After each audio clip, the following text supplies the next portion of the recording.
Hello bookworms! I'm here to do a video of Halloween recommendations and also some spooky books that are on my TBR for the month.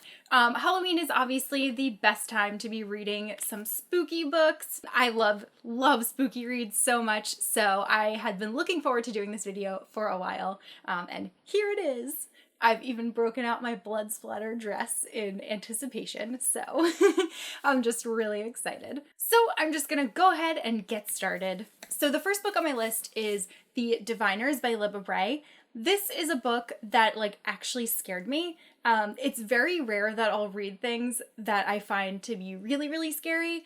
A lot of times YA horror tends to be a little bit more funny to me because it just isn't, I don't know, it just isn't scary enough. But this was so creepy, and Libba Bray did an amazing job of really getting you scared while you were reading, because there's this whole murder thing that's going on, and the main character is trying to figure out who this killer is, and as she's getting closer, scarier and scarier things start happening, and it's so good. And then just despite that, it's a wonderful book in general. It's very diverse. There's a lot of different characters that it follows, and each one has their own unique interesting story and character arc. It's very long, but it's totally worth it, and this is the beautiful cover before they decided to change them. Definitely would recommend this one. I have not yet read the sequel, Lair of Dreams, but I'm hoping to do so very soon. Next on my list is one that I read last Halloween, and I loved it so much, and I've been talking about it ever since, so you probably won't be surprised, but it is Anna Dressed in Blood by Kendare Blake. I love this book so much. It is so atmospheric. The writing in it is just so beautiful.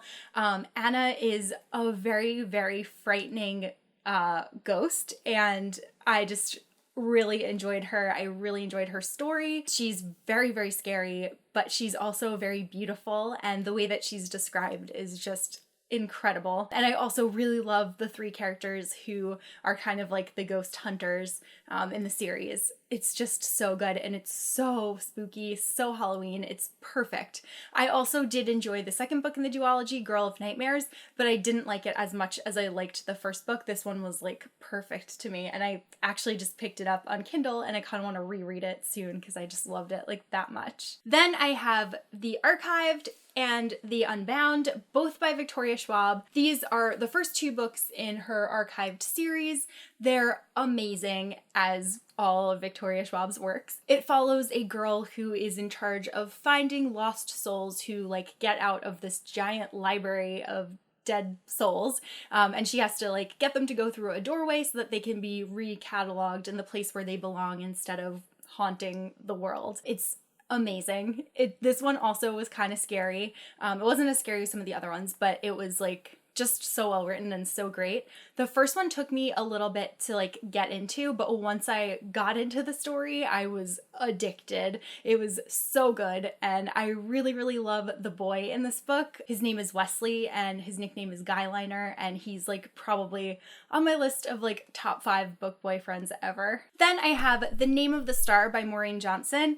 This is the first book in the Shades of London series, and it's inspired by Jack the Ripper. So there's this girl who goes off to boarding school, another thing that I love in books, and there are all these mysterious murders that start happening around London, and they are the same kind of things that Jack the Ripper did, and in the same places. So it's really interesting.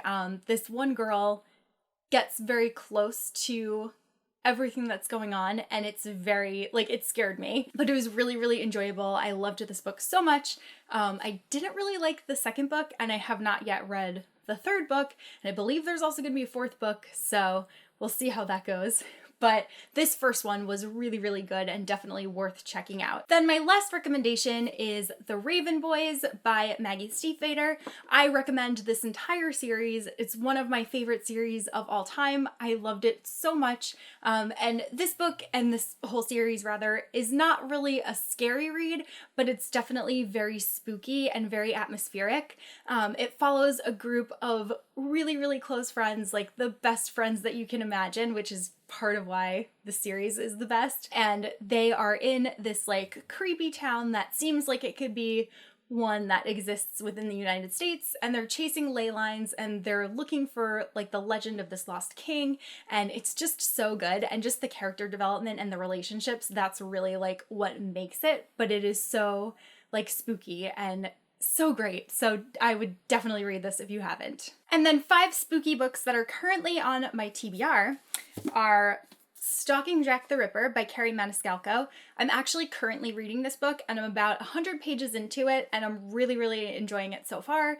Again, it is another Jack the Ripper story and I really like those for some reason, so I feel like I'm gonna end up loving this one. But I especially love it because there is an awesome female character, because it takes place during like the Victorian time, so it's like actually when all the Jack the Ripper murders were happening. And so there's this girl that's supposed to be like a proper lady in society, but instead she's really interested in dissecting dead bodies and trying to figure out murders with her uncle. So she just kind of does her own thing and she goes against really what she's supposed to do. And she's like, why do you think that I'm incapable of doing this? I am totally able to. And she just goes for it. And it's so great so far. So I'm definitely enjoying this one. The next one on my list is one that I showed in my TBR. And that is Diary of a Haunting by M. Verano. This one is a story of a girl and her mom who moved to a little town in Idaho, into this like spooky house, and then really scary things start happening. So it's kind of like your basic haunted house story. So I'm really looking forward to it. I think I'm going to pick it up once I finish Stalking Jack the Ripper, and I really hope it just like scares me to the core. Next on my list is How to Hang a Witch. This is by Adriana Mather, and it follows a girl who moves to Salem, Massachusetts, and I guess like the popular group there is a group that calls themselves the Descendants. So they were all descended from women who were killed during the Salem witch trials, and this new girl that moves to town, she's a descendant of one of the men who was responsible for committing those hangings during that time. So obviously really interesting things are going to happen between them, and I've heard people compare this to Mean Girls, so I'm very, very excited to read this one as well. The next one on my list is The May Queen Murders by Sarah Jude. And this follows a girl who lives in a town where there was a 16-year-old girl that went missing and was found murdered right after the May Day celebration. So that was years and years ago, but now her cousin, who she is like very close with, goes missing, and she's worried about what's gonna happen to her, and she has to try to like find her, and I heard that is very scary, so I'm definitely looking forward to this one as well. And then finally, I have another book that was on my TBR, and that is The Graces by Lori Eve. This is our Spines with Wines book club book of the month. I'm really excited to read it. It is also about witches, but I heard that it is much more like atmospherically Halloween than actually scary. So I'm looking forward to reading it. It follows a girl who moves into town and she's obsessed with becoming part of this group called the Graces, but we don't really know why. So it's just about like finding out why she wants to get into this group that is kind of like a group of witches, and it just sounds really good. So I don't know what date yet we're going to be doing our live show for it, but I will definitely keep you updated and let you know as soon as we can coordinate. So those are all of the books that I have to recommend and all of the books that I really want to read. And yeah, let me know if you have any Halloween recommendations. I would love to know what they are. I'm always looking for scary books. That's all that I have for this video, and I will see you guys soon with a new one. Bye!